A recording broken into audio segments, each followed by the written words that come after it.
Per fare il legno ci vuole l'albero, per lavorare il legno ci vuole Mercator, azienda specializzata nel settore del commercio di macchine utensili, impianti e attrezzature usate per la lavorazione del legno.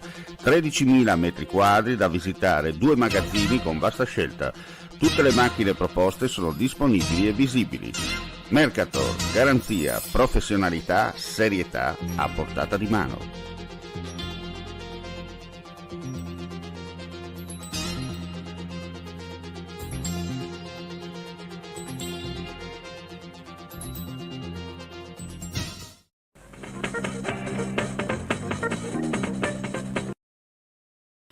Un giovane di 28 anni, originario del Burkina Faso, è deceduto nella notte a seguito delle ferite riportate dopo la paurosa fuoriuscita di strada avvenuta ieri sera nei pressi di Barbeano.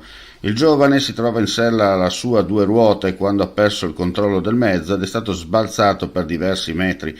Inutili tentativi di rianimarlo da parte del personale sanitario giunto in ambulanza dal vicino pronto soccorso di Spilimbergo. Rilievi da parte dei carabinieri.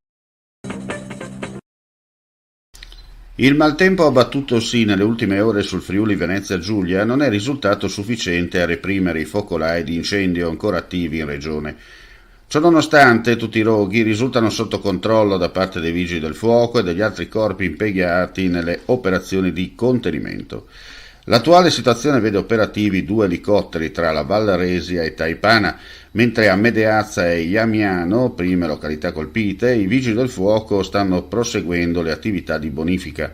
Le fiamme non si sono ancora spente nei paesi di Frisanco e Clout, ma come riferisce il vicegovernatore del Friuli Venezia Giulia, Riccardo Riccardi, la loro entità non desta preoccupazione. Mentre andiamo in onda ci segnalano la ripresa di un focolaio sopra Merna in territorio sloveno.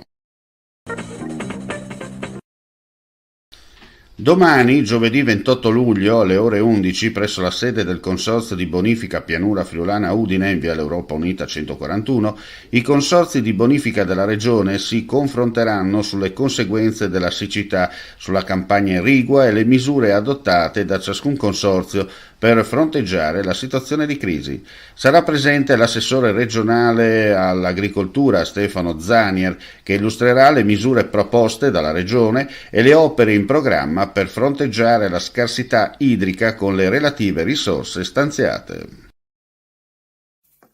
Vuoi assaggiare una birra dove al suo interno scopri la specialità tipica friulana? Lumi Beer, il prodotto ricavato in 20 ettari di terreno coltivato orzodistico, biodiversità, performance ambientale.